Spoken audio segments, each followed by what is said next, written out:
Hello. Hello. Hello. Hello. Everybody.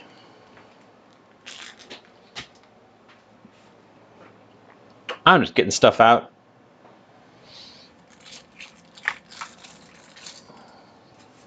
Because we're making blue butterflies with chicken. Here's the chicken. Chicken's actually going to have to go rest over here because the outside of the bag got a little wet. And I don't want drippy chicken juice getting on my countertop right now. Take away that prep sign because I'm here. So what's inspired today's thing? Farmer's market blueberries and the fact that my basil is flowering like mad. And I'd rather not just cut the flowers off and throw them away. So we're making basil flower. We're using the basil flowers to make a basil flower thing. Where am I? I am there. There's me. Yeah, so not making my own pasta this time. We're using pre-made dry pasta. These guys, Farfalle, which often get called bow ties in English, but farfalle are butterflies. These are butterfly pasta, which I think is perfect to go with our flowers. Basil flowers are, of course, fully edible. You're usually recommended to not let your basil flower because it draws flavor away from the leaves.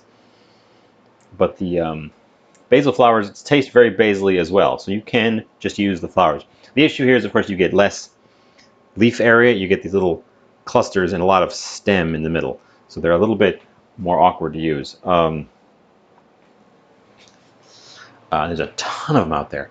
The basil is just going nuts, so I might actually go cut more at some point.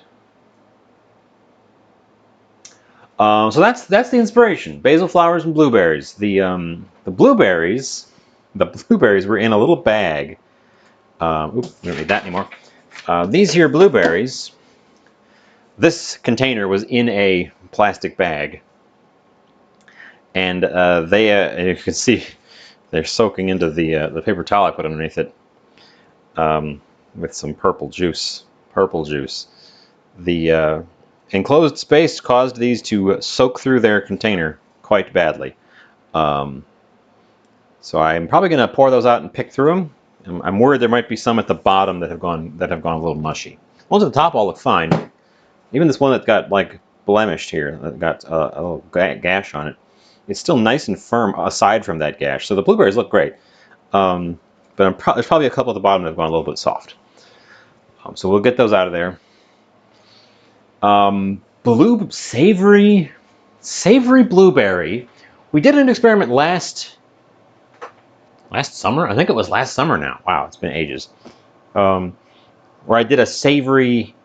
I did a strawberry sauce with pork as a sort of sweet savory thing, and I thought it was very, very good. It's one of my favorite things I've ever made. We're gonna go for a similar thing. We're gonna make it's not going to be a dessert sauce. It's going to be for pasta and attracting fruit flies. It's going to be for pasta and chicken. The blueberry sauce, which blueberries, I like blueberries. They have a tartness to them, and they're honestly not extremely sweet as berries go. So I think that'll be good. They also should help thicken stuff because they have some pectin in them. So we should be able to get sort of a thick, glossy sauce, almost like a preserves, but without all the sugar. And that's the plan. I don't know how long it's going to take. Instinct says it's not going to take very long. But who knows? I've been proven wrong in both directions about how long these things take. So, yeah. Let's start by preheating our oven to 450. Getting out a pan to construct our sauce in, and a pot to boil our pasta in.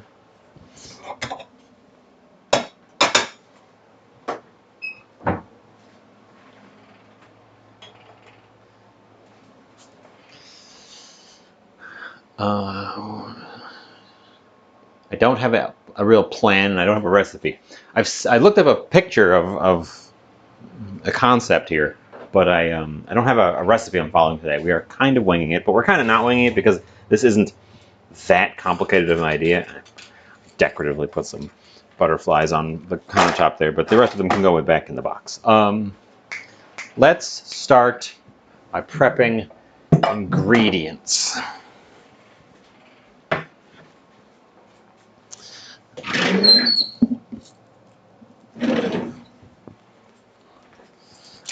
Because we need things ready to go, just in general. So a couple cloves of garlic. This is a really cloved up garlic. A couple cloves of garlic. Oh, I just cleaned the tube.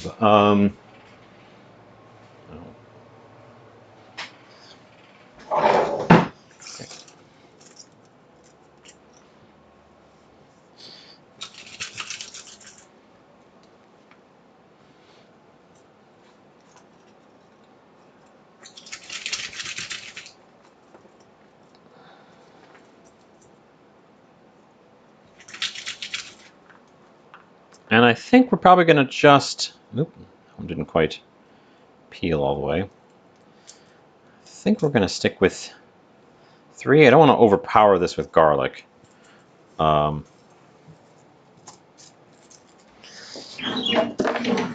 We have a risk of overwhelming something with garlic. I feel like the blueberries should be the dominant flavor here, and I don't want to drown this in garlic. I'm going to get out a scrap bowl before I get too far, because we're going to be producing some scraps here. The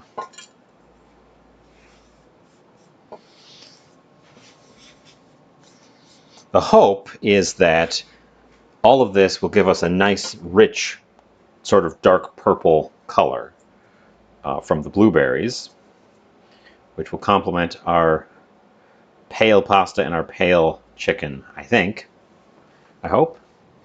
But I'm going to do the garlics first, as we've previously mentioned. We're going to do a mince today. Let's get the little nubbins off of them. Prep your garlic ahead of time, at least 10 minutes,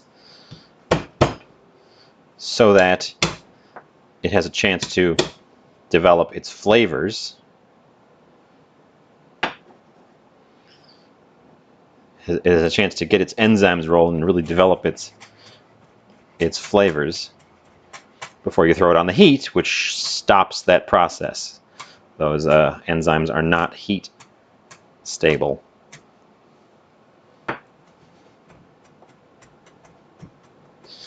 But we're going for a mince today because I want little bits of it, and also I want it to be a little bit less intense. Although I did smash it into the side of the knife. The more you crush up your garlic, the more garlicky it is, because the more that enzyme action has a chance to get to work in the juices. So actually, crushing it up and mincing it, we're amplifying the garlickiness, although not as much as if I pulverized it with my microplane. I probably should have just minced it without the crush step. That probably would have been the most appropriate. I just sort of instinctively do it because it makes it easier to mince when you give it a smash. Okay, garlic. We're going to also throw in 1 shallot.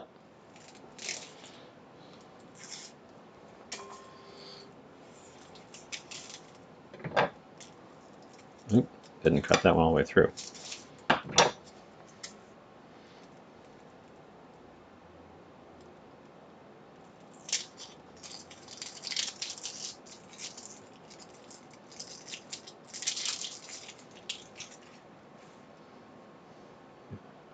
My fingers are already sticky from the garlic juice. That's going to be fun to deal with as I touch other things. Wash our hands in a sec just to get that off of there. Going for all purple things, looks like today.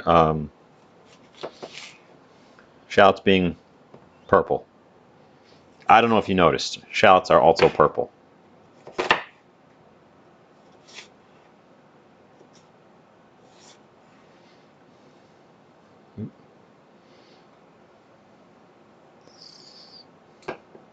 And we're going to go for a similar, like, fine dice. It'll cook down as we cook it. It'll soften up and kind of vanish a bit into our sauce as it sort of breaks down. Sharpened my knife. I'm not entirely sure what I want to do with the chicken part of it at this point, except that I am going to be baking it. I've got it currently in the fridge in a bag with a simple salt and sugar brine on it. And it hasn't been in there super long, so I'm not sure that's going to do a ton, but it should help a bit prevent the chicken from drying out, because it's chicken breast. Chicken breast really, really wants to dry out when you cook it. By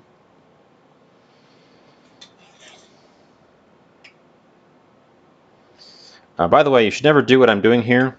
Don't use the edge of your knife as a scraper. It dulls the blade, even on a wooden board. Even if you're very gentle with it, it's not good for the blade.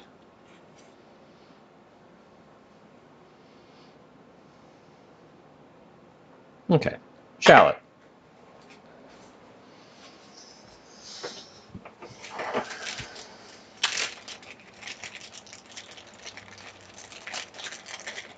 Come on, get out of there. Bacon.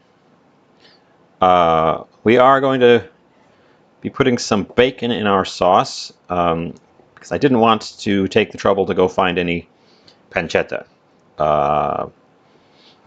I used Italian words in the description of this thing, but I don't think this is actually an Italian recipe. But if it was, it would call for pancetta, not bacon.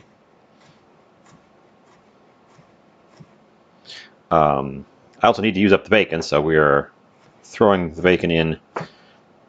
It'll definitely affect the overall flavor here. We're going to end up with it being smokier, a bit saltier, but pancetta is also salty.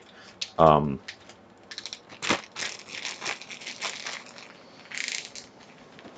don't need a ton of it, but we need some. And it's also going to have to go in our cold pan, so we will just take that directly over.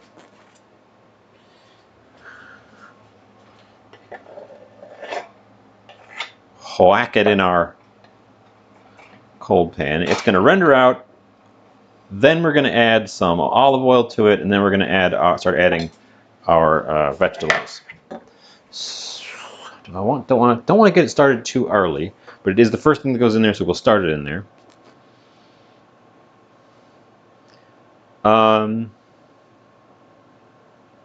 Parsley. Gonna want some parsley. I picked up some fresh parsley because we used up our parsley last time. So it's a brand new thing of parsley. We're gonna use the stems. I'm gonna not forget about it, and I'm gonna use the stems early enough this time. We also need some parm. Parmigiano.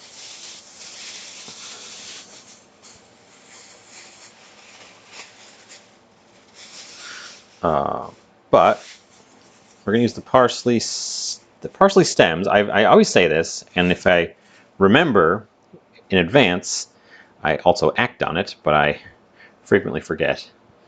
The parsley stems are perfectly good. They just require a little bit more cooking than the leaves. So remove your parsley leaves from the stems. This would work with cilantro as well, although cilantro is more often not cooked at all. And we are in a no cilantro house here, so don't expect me to demonstrate cooking cilantro. But the stems are perfectly good. They're just a little bit tougher, so I would rather than throw them in right at the end, I would throw them in much earlier in the cooking process. And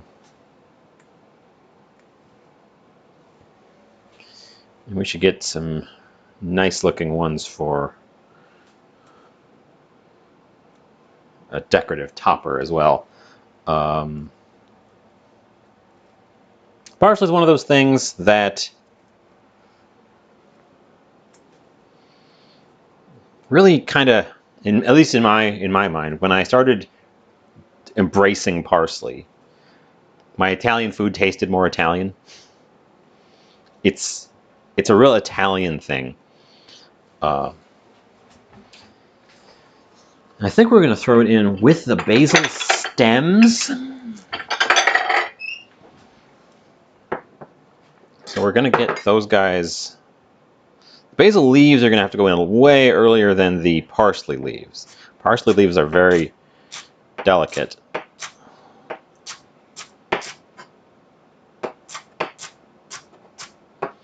But the stems have a little bit more robustness to them.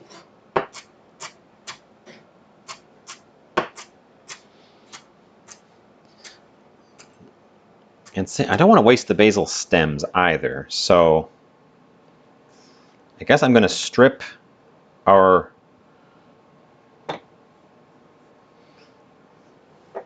leaves and flowers off of our basils there and throw in the stems.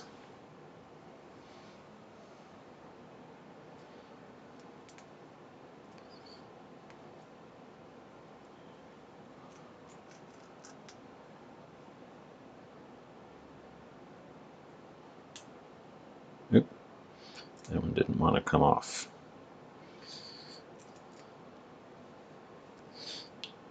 So for using Bookwoman, hi, welcome in. For using basil flowers, oops, I'm on the wrong angle. I'm over here. For using basil flowers, I find it's actually very easy to just sort of strip them off, and they make a neat little pile. I'm concerned a little bit about the stems. They might be too tough. They're tougher than the parsley ones, so I think we're probably gonna just ignore them, discard them. I'm going to have to either save one or go back and get another one because I want a decorative basil flower on the plate when we're done here.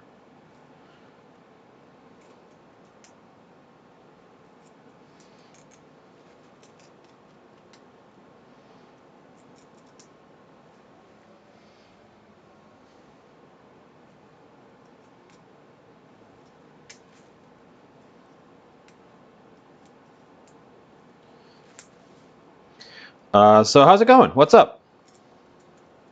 How's things? How's tricks? How's other phrases? What do the kids say these days?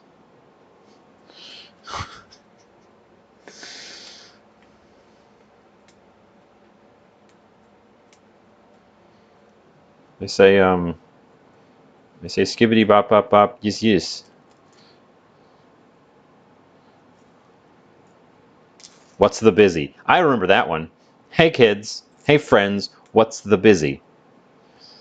That was something that no one has ever said, and you can't prove otherwise. Spear, welcome in. I'm taking a pile of flowers off and some leaves off of my basils here. I ended up stripping all of them, and I think I was supposed to save one of these as a garnish. So, yeah. Oh well. If your basil is flowering, you can eat the flowers. That's what we're getting at here.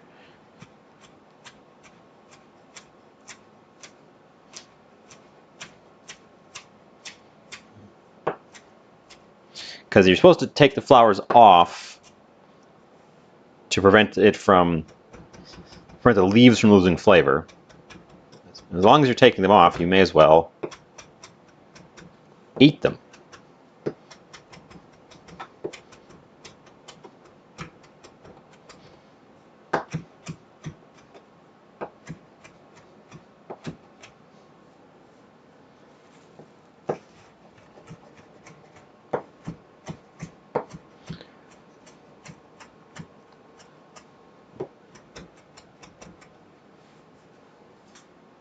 Okay.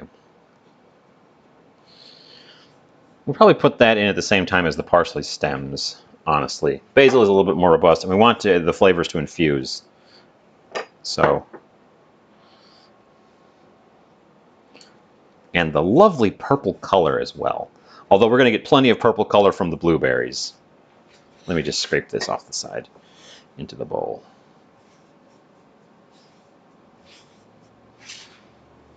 Okay. Oh. Okay.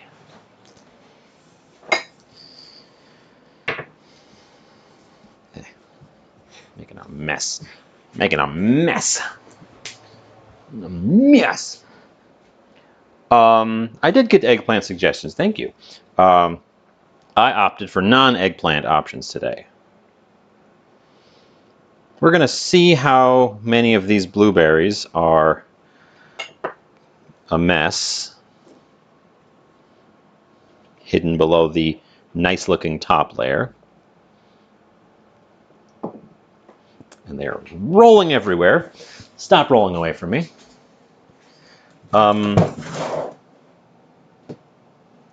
Oh, good. One of them escaped. I'll have to fish around for that later.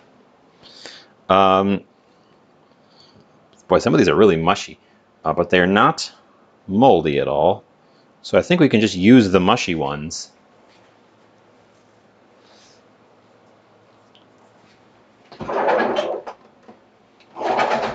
Where did my 1 cup measure go? I didn't wash that today.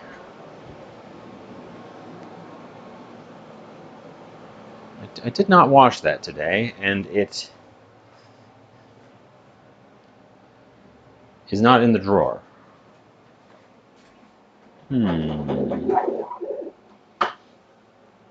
That's not what I like to see. A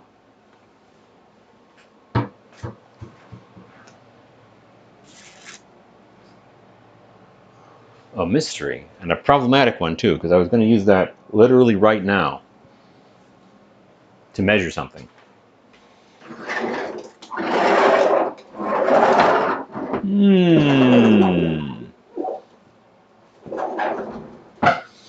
Must have gotten pushed behind something or somewhere, which probably means it's not been cleaned from the last time I used it.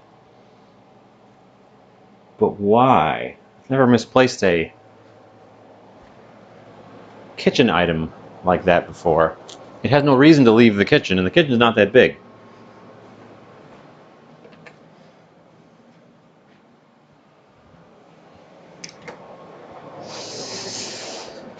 Troubling.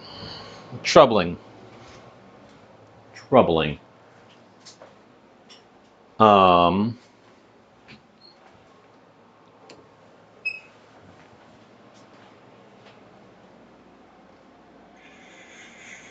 Troubling.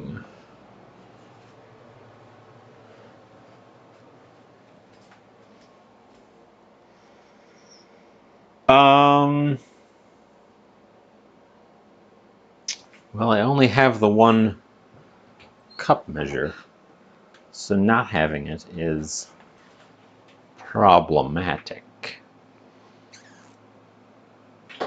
Did I leave it in the flour?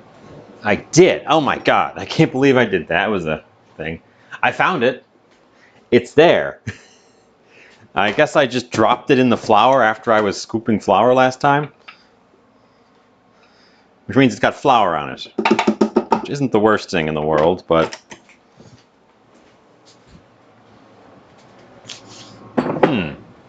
Why did I do that? I guess I'm getting old, having a senior moment.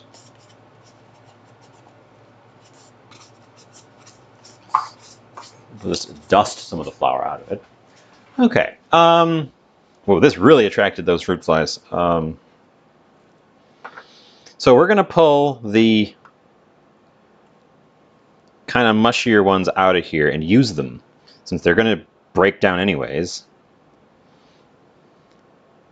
in the cooking process. The nice firm ones can stay as nice berries, and the kind of mushed up ones, which were hidden below the surface, can be turned into our sauce.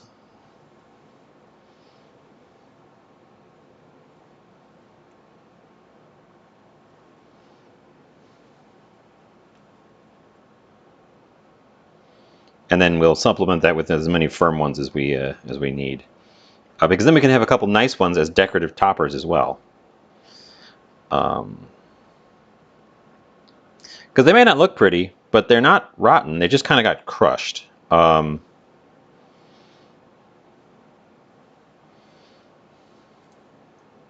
it would be a shame for them to go to waste.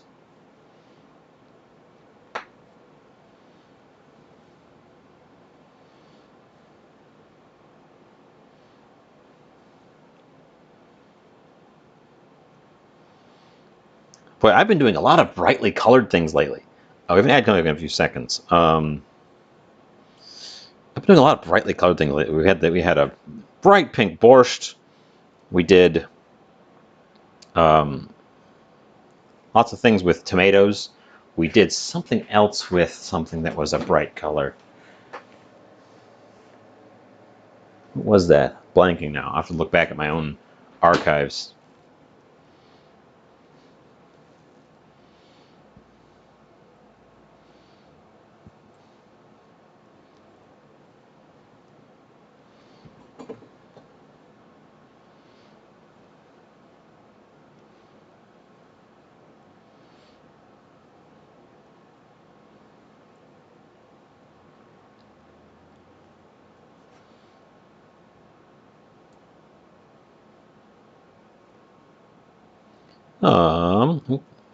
Just kind of feeling them. If any of them are really like soft, those won't keep so well when we get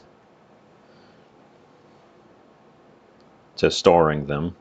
They're not going back in there because this thing's damp from the crushed ones, sort of bleeding their juices into it.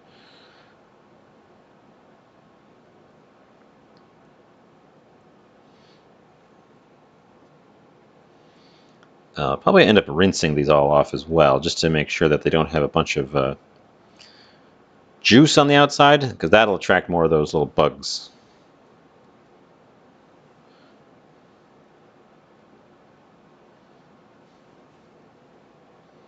I'm trying to fill up this cup. I'm just going for a full cup, which should be half of this, because this is a pint. Which is 2 cups for those of you not in America, indoctrinated into the stupid American archaic measurement system. So we're using about half of this thing is the goal. I don't know what that is in... Oh. 1 cup is 240 milliliters, which is not the way I would measure these.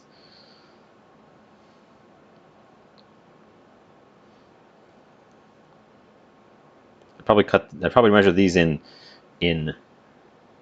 centiliters.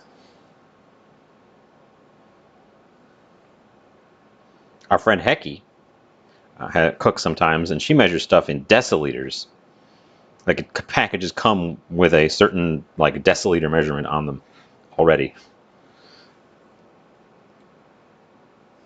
It is British. It's actually like a combo of Britain and France and all those old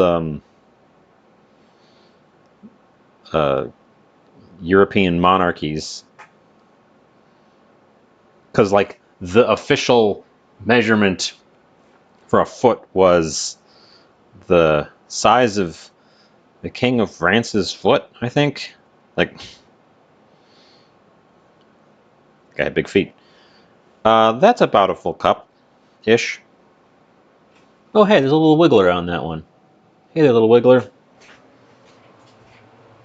You get goned, please. We might... Well, definitely time to use them up if they're attracting little critters.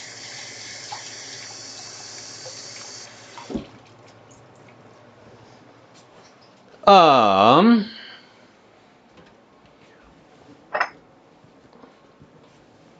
one second. We're gonna take all of the remainder and drown them. All the ones I'm not using right now, and put them in this bowl and fill it with cold water.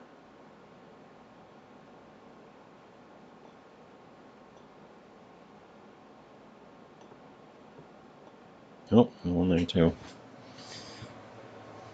Wow, these blueberries are only like 2 days old, and they're already attracting critters. Probably because they're like partially crushed up.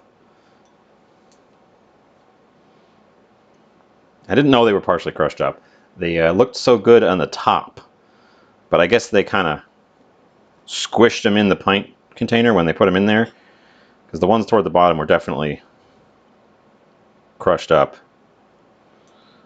One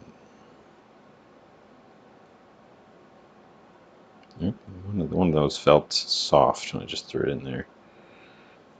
If we find any more that are obviously soft, I'm going to get rid of those. Oop, like that one. Okay. I'm just going to give these a bath. We're just going to give these a bath. Cold water, please.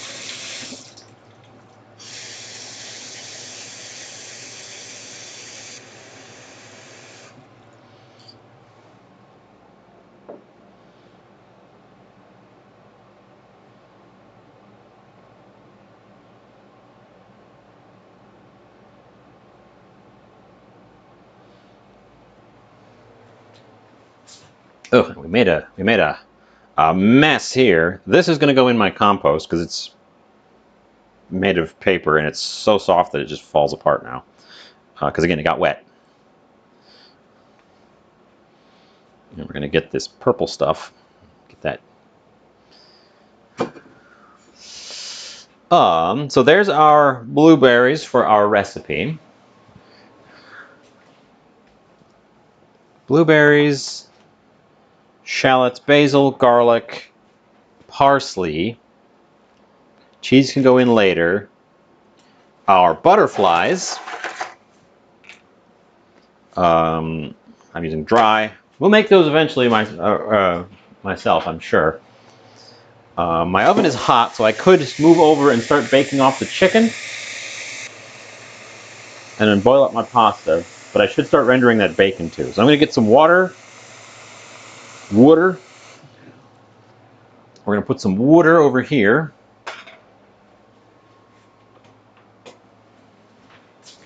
Get that started.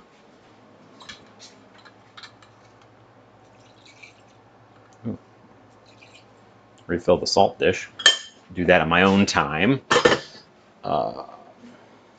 Get over here. Turn this guy on to start rendering out that bacon. Gently. Move my wooden blueberry stained cutting board away. Bring my nylon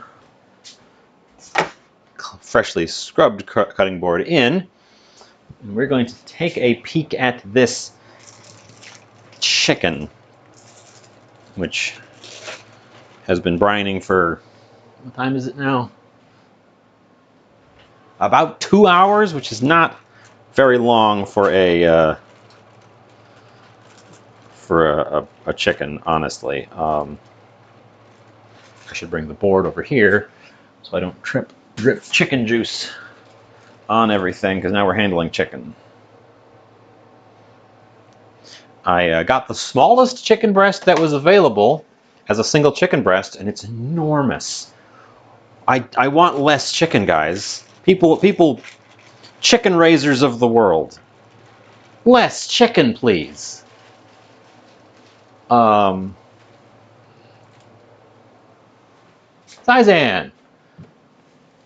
what indeed is the busy? I have a clean hand. You're in luck. I have a clean hand, so I can have my moisten.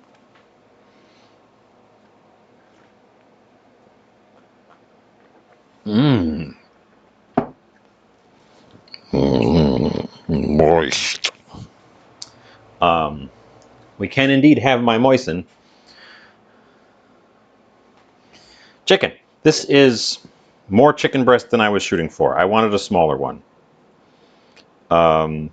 But we can't have nice things because we live in America, the land of gigantic genetically engineered chickens. I'm going to take this fat glob off the end, though.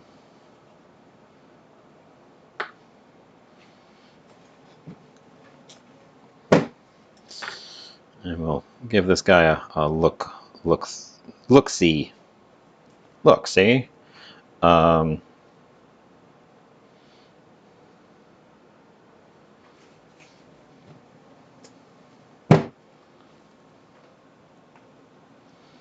That should be fine. We could take the tender off of it and just do the breast part and do the tender separately.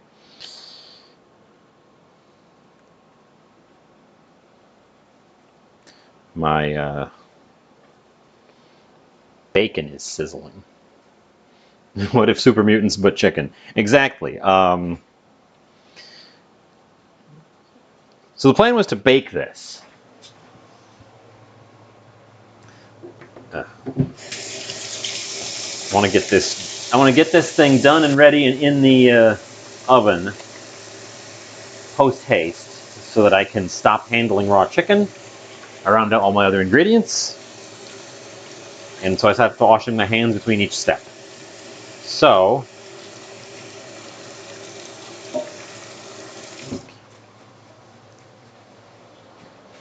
we're gonna do that. The bacon is very sizzly over here.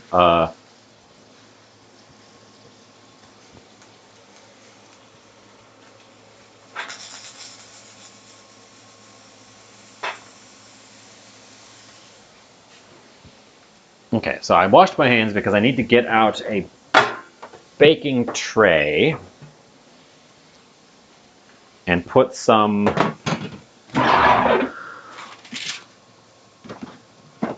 parchment on it. And I did buy new parchment because I remembered after 3 trips to the store that I had used up all my parchment during the pretzel episode and needed to get more parchment.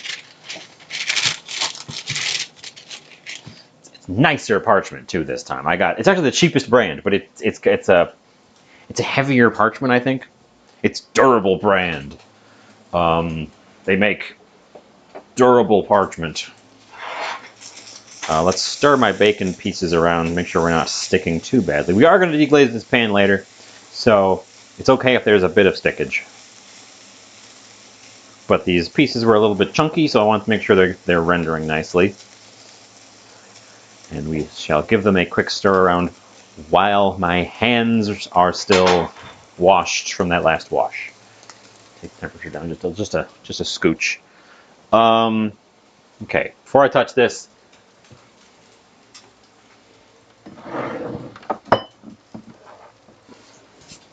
panko breadcrumbs, garlic powder, dry oregano, black pepper. That's going to be our coating. It's already wet from having just been brined. So we just bowl it and go. I don't need to I don't need to give it like an egg bath because we're not batter. Oop. I guess we're putting a ton of oregano in it. We're not battering it. We're just giving it like a crusty surface with some flavor.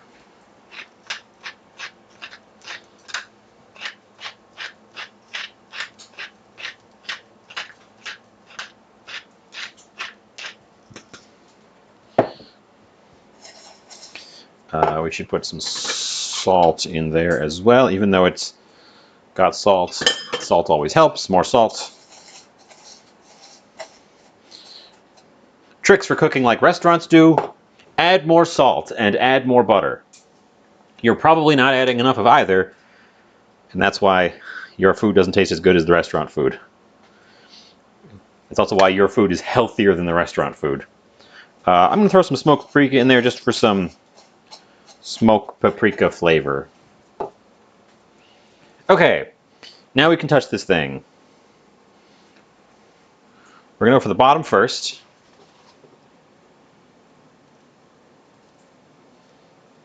Really kind of pat to help it stick a bit.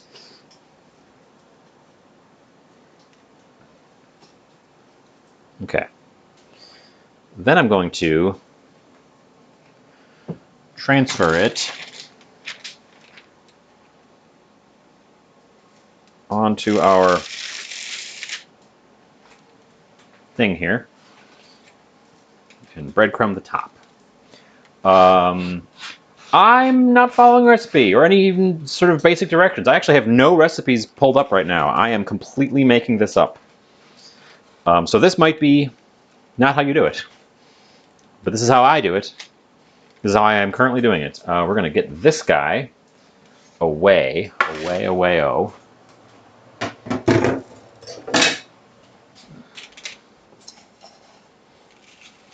And we're going to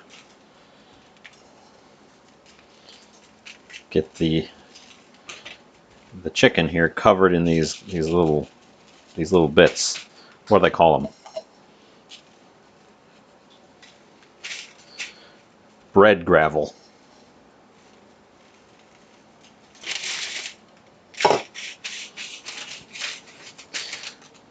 Now that's some of that there.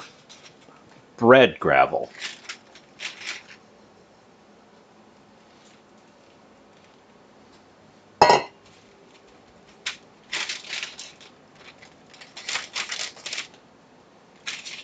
Okay.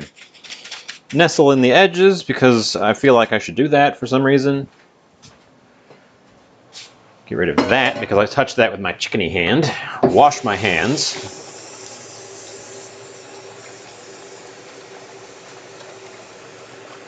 The bacon is rendered to the point where it has to be added to or it'll start to burn. So I will throw the chicken in the oven real quick.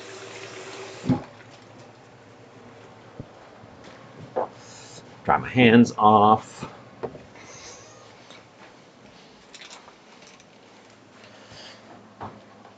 Chicken in oven real quick. Okay. Switch us over to the stove. Grab our shallot.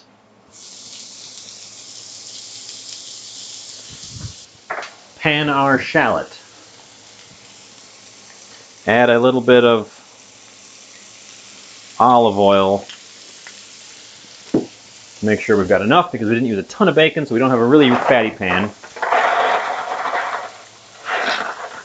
We're going to kill that box. If there's extra, I will simply have extra.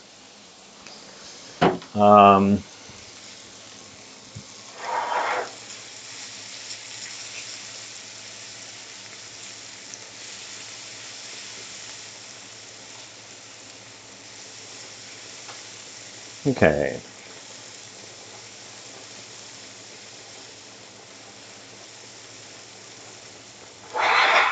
The bacon is nice and crispy and not quite burnt, so it is perfect, but we can't really take our eyes off it at this point because as soon as it runs out of something, as soon as whatever's in there runs out of water, it is going to start to burn things, and the bacon is already right on the edge of burning. I've got some Sauvignon Blanc. That's going to be our deglazing liquid.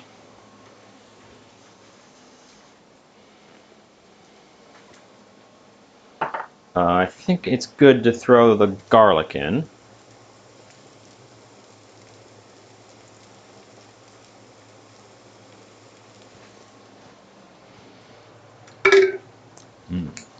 Garlic. Let's add a little bit of garlic powder as well, because I like to mix it up. I like a bit of each, personally.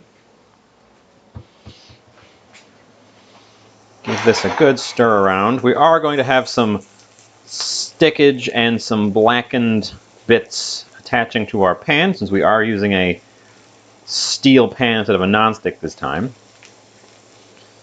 But that's fine, because we want this to develop. We want the fond to develop on the bottom, so that we can deglaze it and add that flavor, because the fond is flavor. Note, fond is not burnt.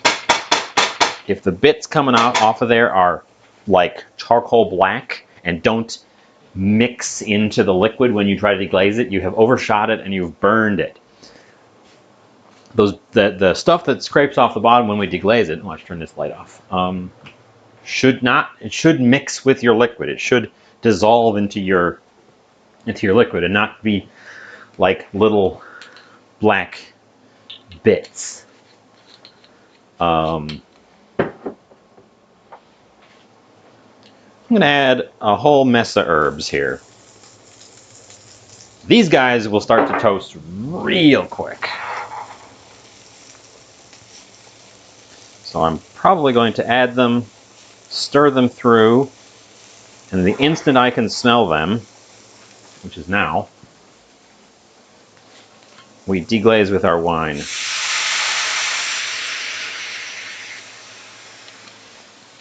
You use alcohols for this. Use wine specifically because wine has a lot of its own flavor. And see, that stuff is just turned into this nice brown liquid.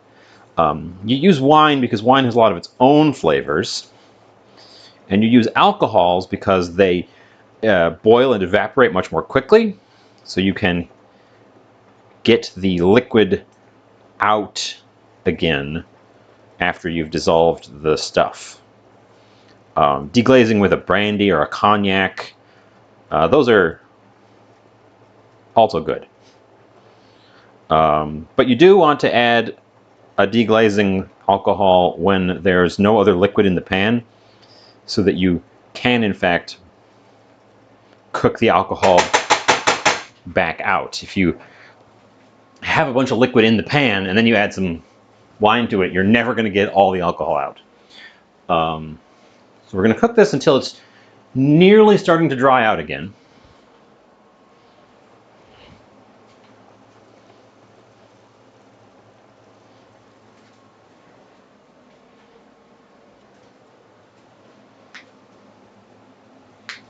And then we're going to add our blueberries and start reducing the blueberries into a purple mush. Into a delicious purple mush. And add a few grinds of pepper to this as well, because I like me some pep. Yeah. So you keep an eye on this, because you don't want it to re-stick. We don't want to have to re-deglaze it. But we're trying to get rid of this sort of standing water part of the mixture now. And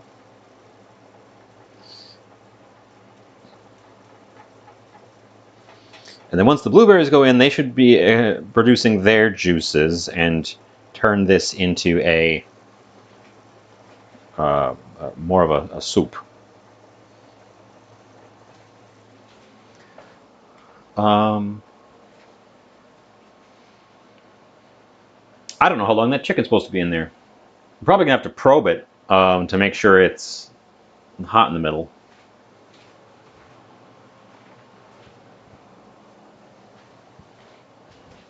You know, I've got a leave-in probe. I picked up a leave-in meat probe. Should have put that in there, right in the middle. Then I would have known exactly when to take it out.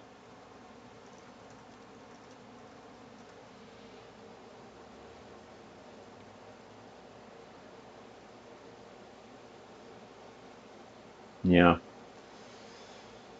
Okay. Well, we're gonna find out because that's an experiment. I never bake chicken breast. I barely use chicken breast at all. It is my least used part of chicken. Okay. There's very little extra juice when I push this around. Just a little dribble of it, but there's very little extra juice. So we're at the point where I think I want the blueberries to go in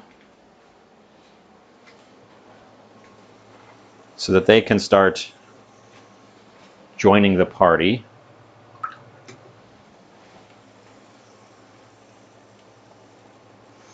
The heat back on there.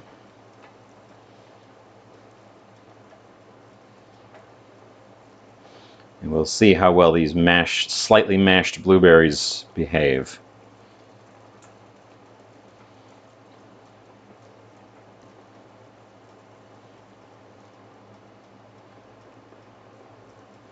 Well, they look very black. The first thing is they look very, very black. I think our butterflies are probably just about the right doneness, but I will give one a tester.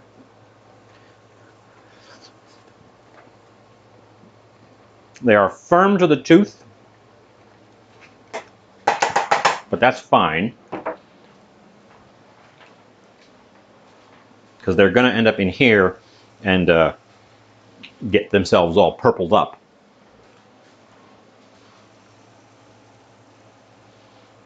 Okay. Definitely want to give the blueberries here a squish to express their purpleness.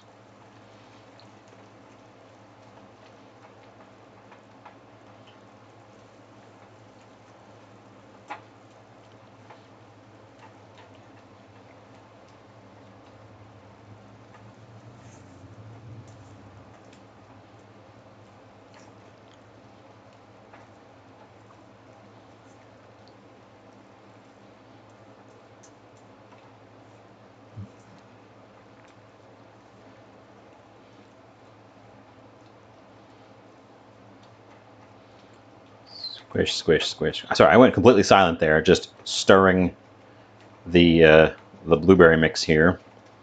It's becoming very purple.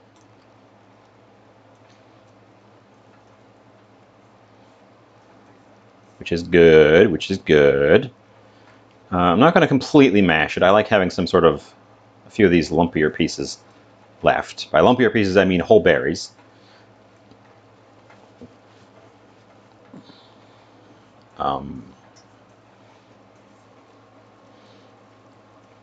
There's more yet to go in there as well. Let's get the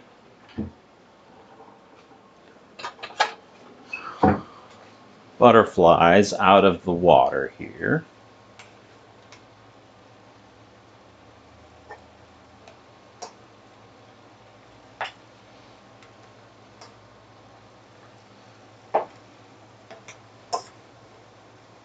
I don't know why English speakers decided to call these things bow ties instead of butterflies. Butterflies is much nicer and cuter and accurate. The English language was a mistake. I'm going to go ahead and say it. Hot take. The English language, just no. Just no. Pick a different language. Okay, that's all of the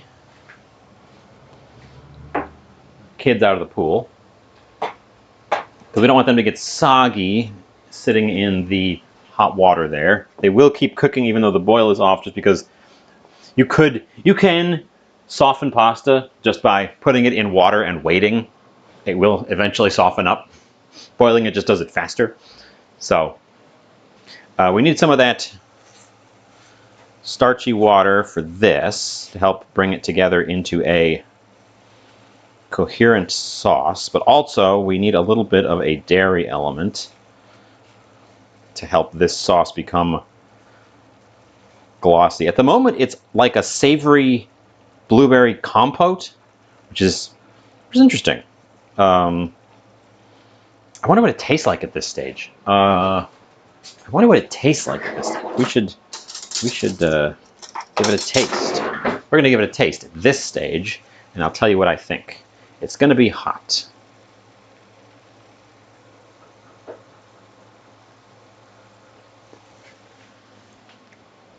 Oh.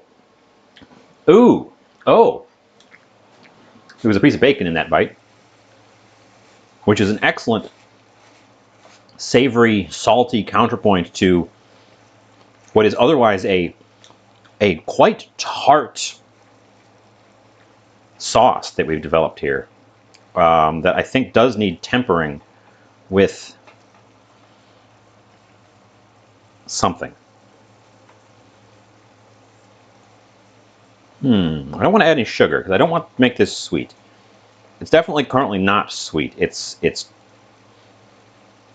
tart. It gives you a little pinch in the corner of your mouth.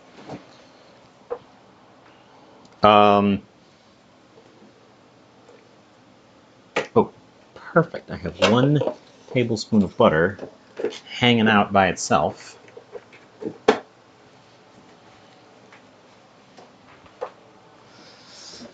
And some whole milk. We're going to give it a little splash of our pasta water. The dissolved starches in the pasta water will help this come together, and it'll help it stick to the actual pasta as well. It also makes it a little bit juicier on account of it being water.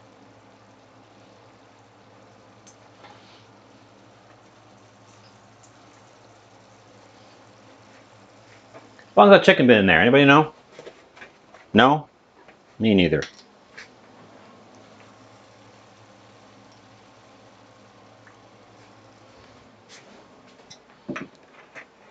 Splash of milk, which will lighten up the color and give us a little bit more body to work with as well.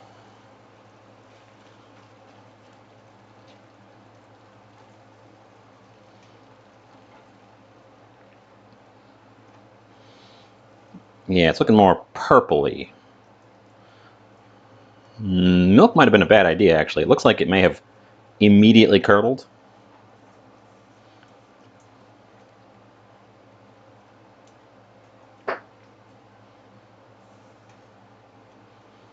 In the acidity of the color is much better now. The color is very much a rich sort of royal purple now, instead of that dark, almost like midnight purple we had before. So that's good.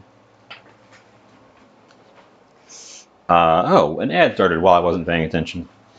Let's get the noodles in there. Looks like we're going to have a little bit of a shorter day today because I am already sort of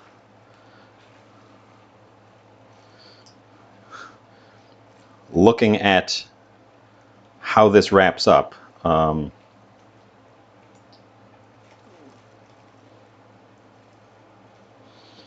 going to get these nice and coated in our purple.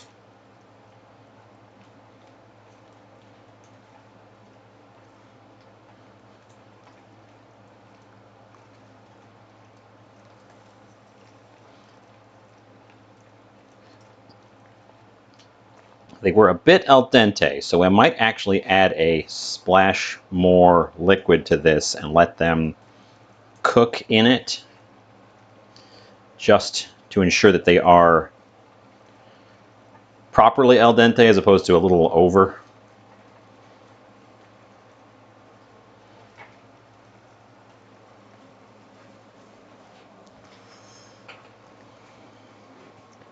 I have no idea how long that chicken's been in there. We're gonna get out a thermometer and we're gonna stab it and see if it's done.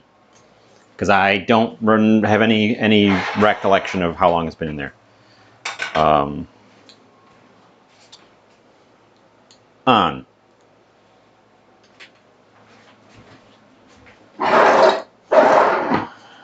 also gonna look at it, see if it's a mess. Ooh, it's a thing. It doesn't look how I thought it was going to.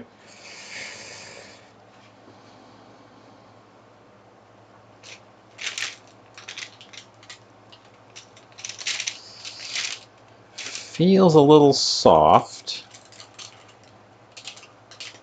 Oh, and it's cold in the middle. Well, not cold in the middle, but it's like way below temp in the middle. Way below temp in the middle. That thing said 117, which is, as I just said twice, way below temp.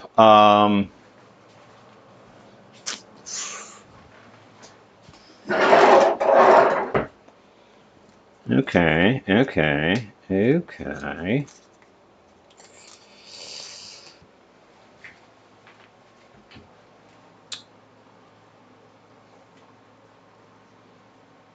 So the chicken needs more time. Probably going to be dry as a bone when we get to it. That's why I want a smaller chicken breast. They cook better. These gigantic ones don't. They're so hard to cook. But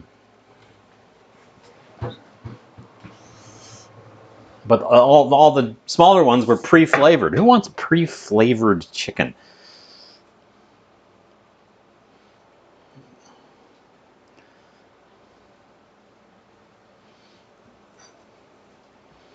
So I am going to then grab and add. I'll just use my moistening water. To add a little bit of water to this to make sure we don't dry it out. Oh, because we've 100% done that. The bottom has dried out and it's starting to stick.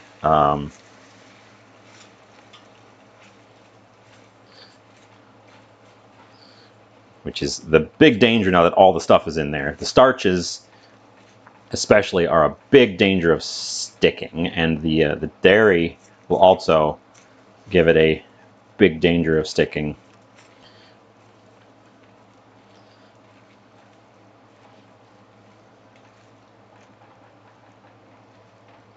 And we added both of those things.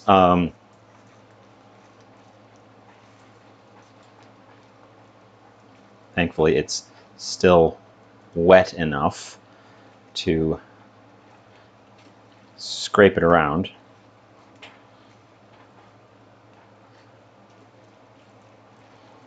Okay. We're going to mince up our parsley, throw that in, and then we're probably going to take it off the heat. To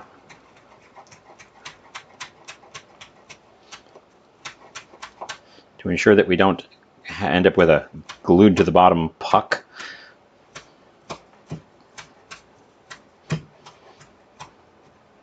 Or at least turn the heat way down on it.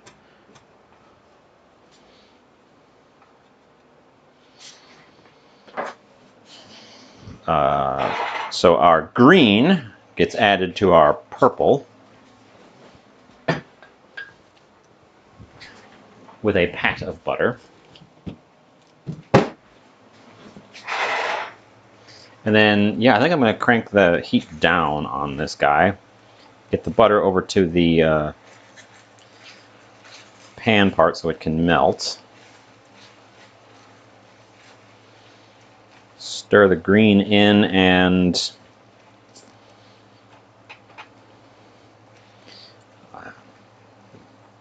reconsider the chicken.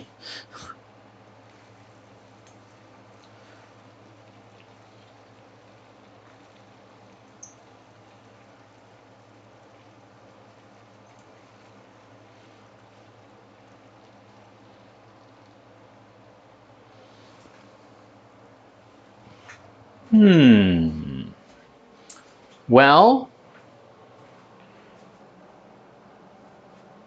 with the chicken pretty far off.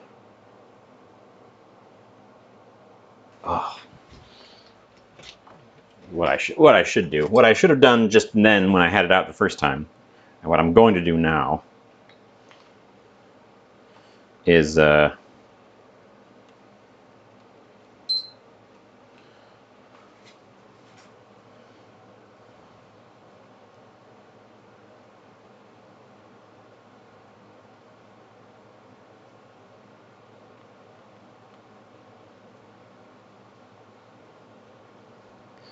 going to get out the leave-in probe. We're going to stick it in there. We're going to watch this thing.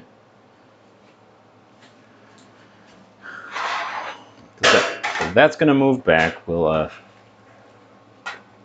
get him to the front in a sec. We're going to pull our chicken out.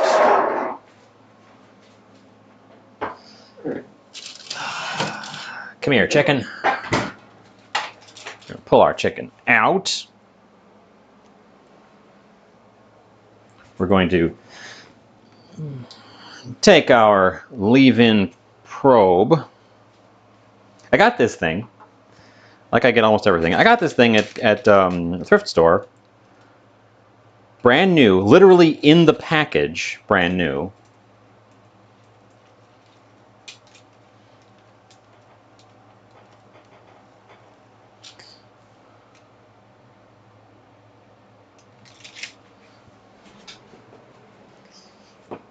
For $7, I think.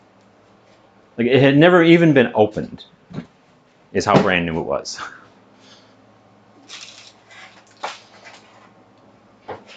So it wasn't like ultra super bargain, but it's a lot cheaper than buying one new.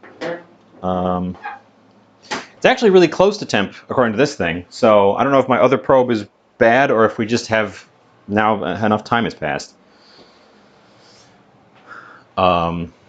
Or if I poked it in a different spot. Any of those could be the answer. Because now it says 163, which is very, very close. I'm going to pop that up to 170, just to ensure that we hit our mark.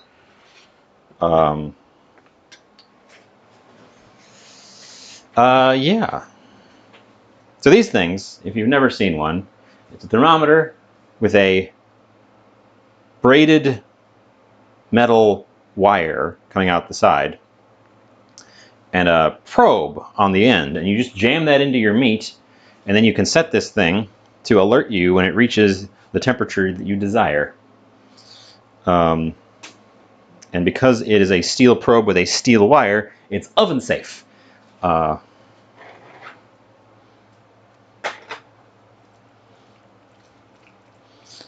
this purple noodles all stirred around. I hope the color is coming through. It looks kind of dark on my screen, but I hope you can see the purpliness we've got here. This is very purple.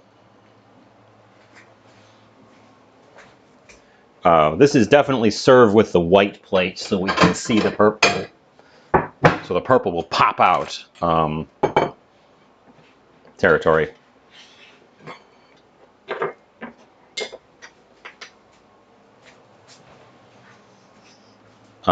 This burner is still technically on. I should probably just turn it completely off and put a lid on this so it doesn't get cold.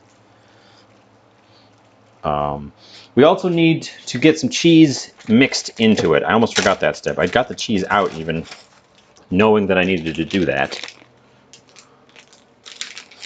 Because the cheese is not going to go on top of this thing, but we want the cheese flavor in there. Because we want the purple to be more prominent. So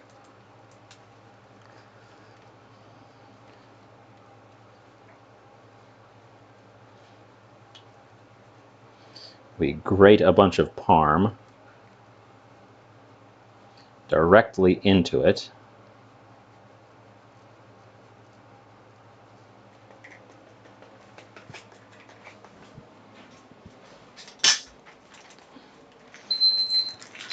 Aha.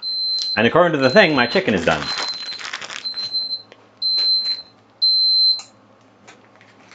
Turn that guy off. Let's get the chicken out, double check it with the other probe, because I'm not 100% sure.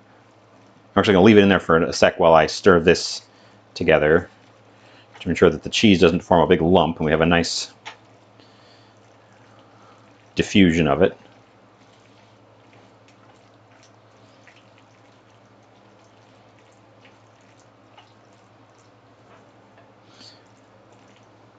Diffusion is the wrong word. What word do I want there? Distribution. Distribution is the word I was looking for. And I said the word diffusion.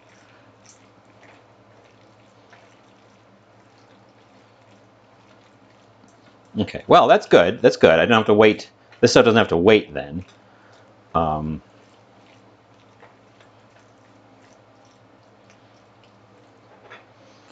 we will push that to the back. And I guess we pull the chicken out. I thought it was going to be longer, but when I put this probe in, it said it was almost done. So, oop.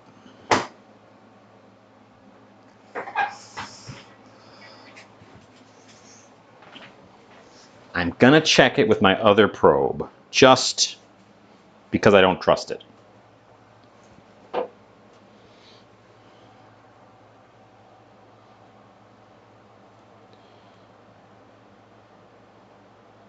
Yeah, that's over temp.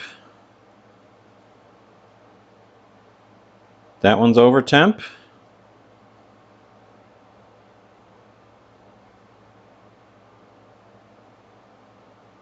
Oh, that one's technically under 161. So I guess back in it goes for another couple of minutes. It's very close. It's very close.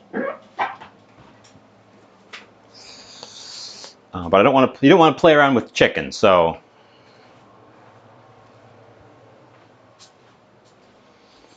you want to make sure it's up to target.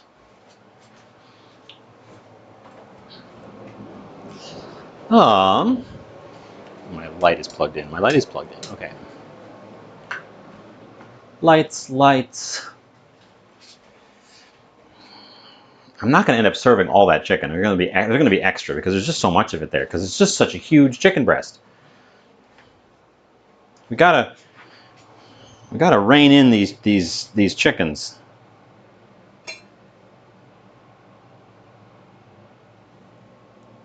They're too much. Oh, while I am waiting, where did those scissors go? Scissors. I'm gonna go cut another basil flower for our decorative garnish. If I could ever know where I put things, ever at all. Boy, I'm losing things more and more often. Like I did, I put the parsley directly on top of them. It sure is purple. We're gonna decorate it with some more purple. It's gonna be very purple. We're coming close to it. I'm just letting the chicken get up to its final temp.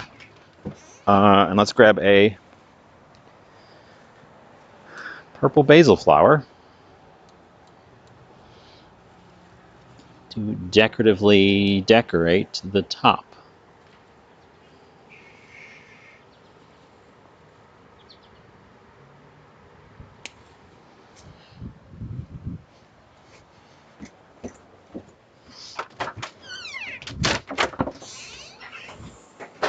Okay. One intact flowering basil.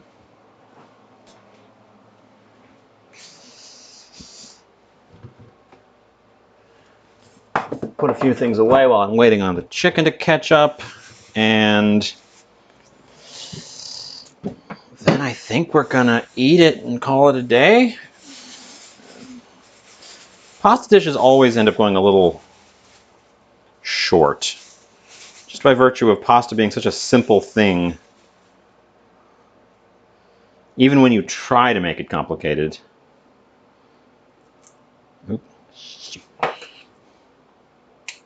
Even when you go out of your way to make it complicated, it ends up being fast.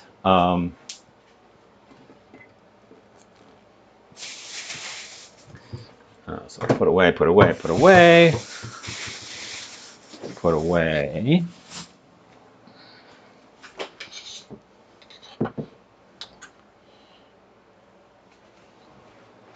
That needs to be washed, so don't put that away. Keep the knife handy. The scissors can go away.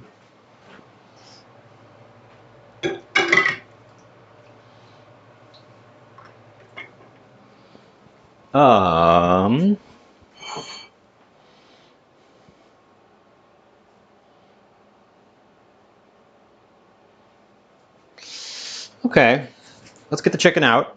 Give it one last poke, just to ensure that it is in fact done. Oh!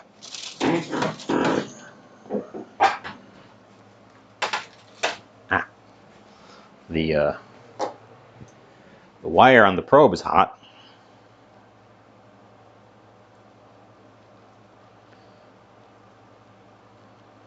Okay, that was the spot that I was worried about before, and that one's up to temp. That one's up to temp. And that one's up to temp. Every spot is up to temp. Okay, all the thickest parts are up to temp. So we will carefully remove our probe, which should slide out. Gotcha. It needs to be cleaned, but it does not need to be sterilized because it's been in the hot chicken in the oven. So it's not chicken unsafe.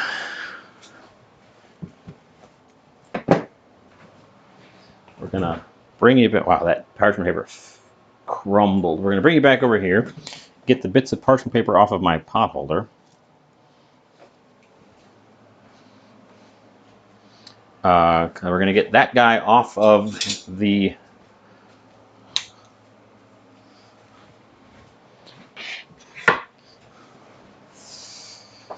come chicken. Arise chicken.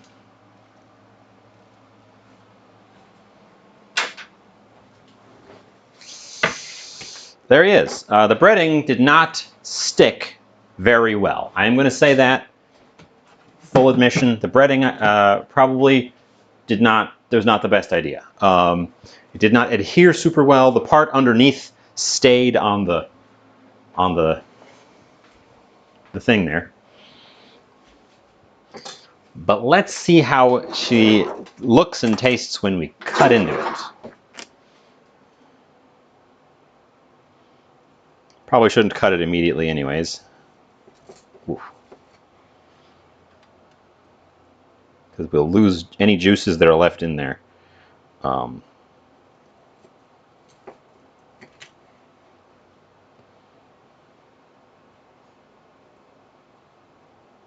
should do this. Hold it this way so I'm not piercing it with every turn.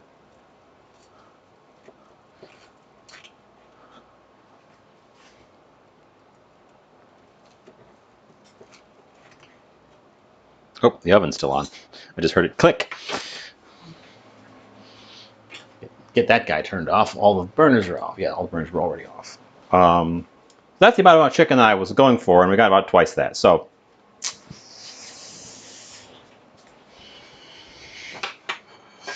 there will be good leftovers for sure of this. I'm going to move that to the side because we're going to start plating here in the middle. This guy.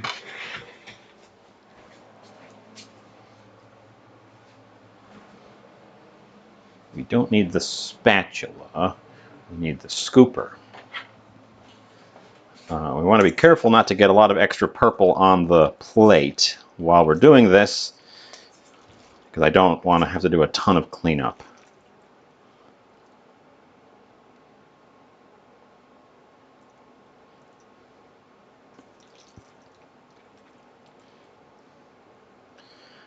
So the goal here is that the chicken is just lightly seasoned on its own.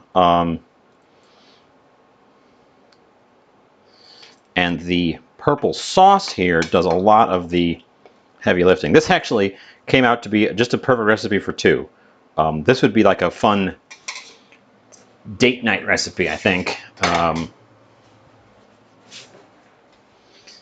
Because then you could serve one giant chicken breast across two people.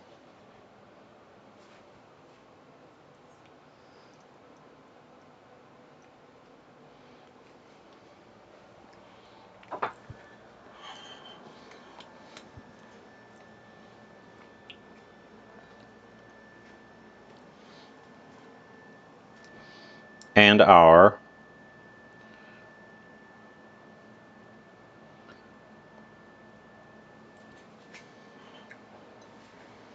ta-da! I made a plate.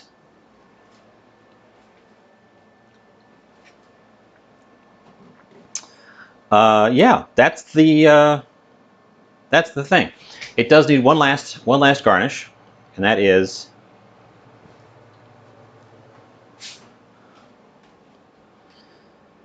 some fresh blueberries in the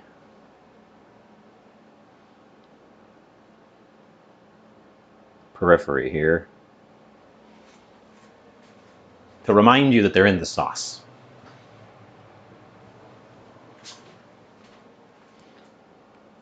Perch one on top. Don't perch one on top. Okay. I'm going to go take pictures of this, and then we're going to come back and we're going to taste it, and we're going to see if this was at all a good idea.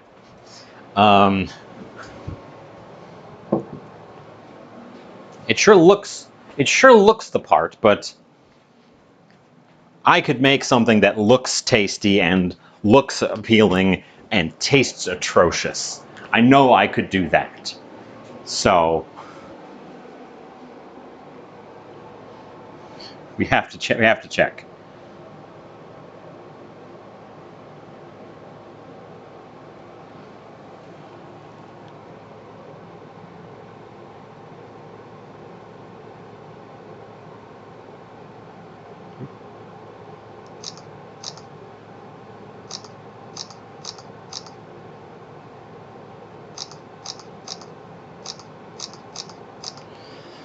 Okay, bunch of photos. Moment of truth. Moment of truth. We come back. We hope that our chicken is it's cooked through, but now we hope it's not dry. There's always the danger with chicken. I'm actually going to get a knife. We start by tasting the stupid little fruit flies. Get out of here. Get out of here. They want the fruit.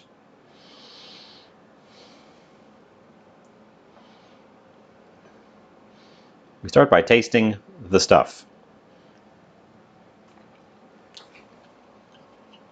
Mmm. Ooh. Mmm. Who's that at? Mmm. Mmm. Oh, that's very good. Whoa. It's so different than when I tasted it at the halfway mark when it was just the sauce. It's so different.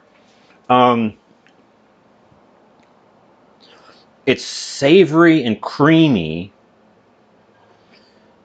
and very fruity, but not sweet at all.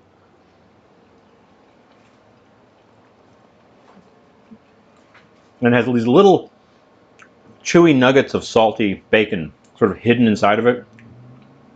But it's so fruity. The blueberry flavor just leaps out at you, but without being sweet. Just the flavor of blueberries in this otherwise creamy, round sauce. Whoa, that was unexpected. It's very good. It's very good. Let's try this chicken. You could honestly, this could be served without the chicken.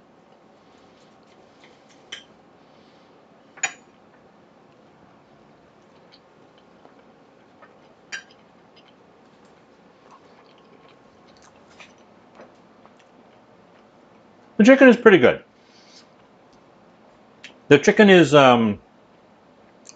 reasonably good. It's a little bit dry on the top, but it's still nice and juicy in the middle. So we didn't overcook it.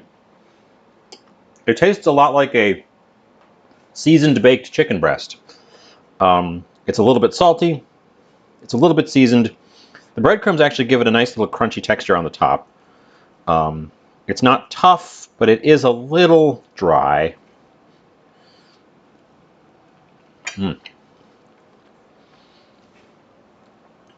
Let me try a bite with the chicken and the pasta together.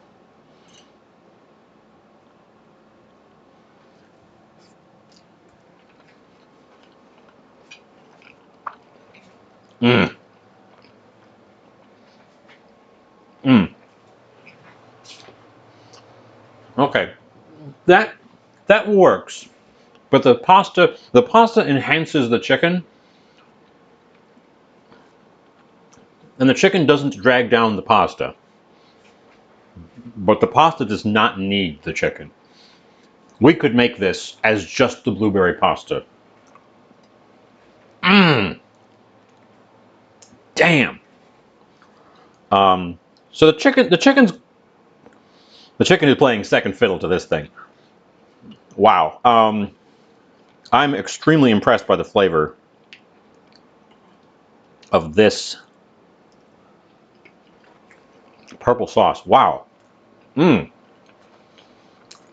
And for how much basil went in there, it's not very strong basil. The blueberry is what jumps out at you. Mmm. Mmm. Oh. I'll moisten. I'll do you one better.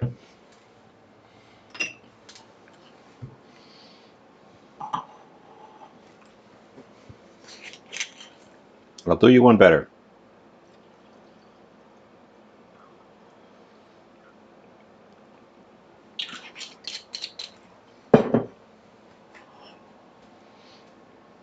Cheers. Mmm. Since there was just about one glass of wine left in that bottle after I used it for the deglaze, no point in hanging on to that, I think. We'll just drink that with this. Damn. I'm going to write this one down. I always say that, and I don't always say that. Sometimes I don't say that, but that was really good.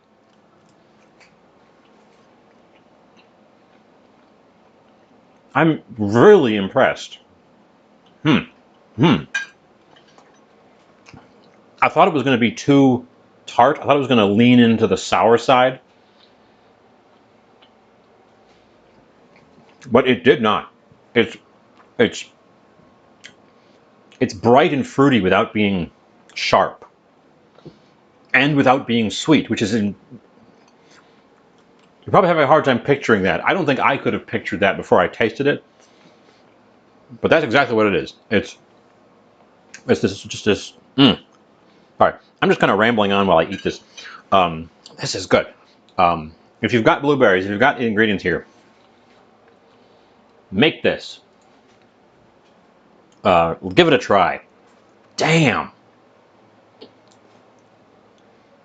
And it was easier than when I did this thing with the strawberries too. I think, hot take, blueberries are better than strawberries. Bam, I said it. Can't be unsaid. And on that hot take,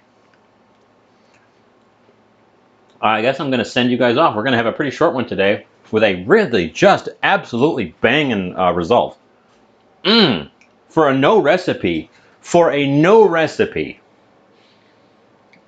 I don't even have a recipe. I don't have a recipe page open today. For a no recipe project, that is a banging ass result. Wow.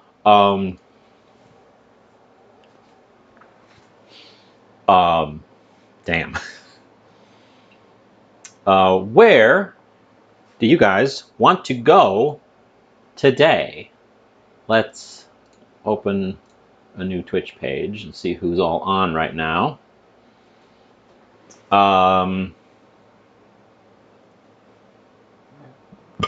Ooh, boy. I'm eating too fast. It's making me burp. Let's...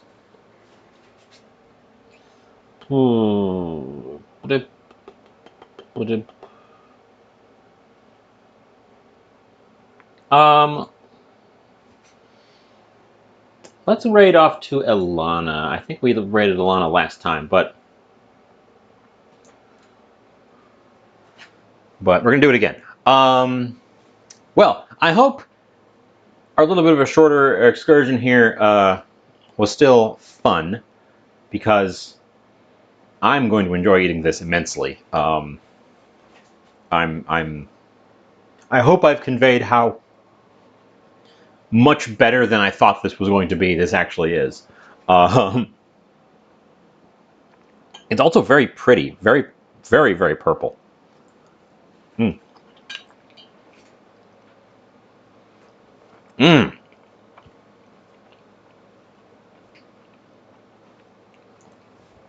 And using the butterfly pasta is also really great. But you could do this with any shape. Pasta shapes, fun fact, all the pasta shapes taste the same. Their purpose is how they cling on to various sauces. And this sauce is thick enough to really stick to a shape like this, no trouble. To really any shape, no trouble. So use your favorite shape. Damn. Yeah, so Alana looks like she's just starting, or she's on a break or something. She's playing Thronefall, which I've seen a little bit of. Let's all go say hi. I will see you next time. Keep your eyes peeled on Thursday, maybe. Tentative. Bye.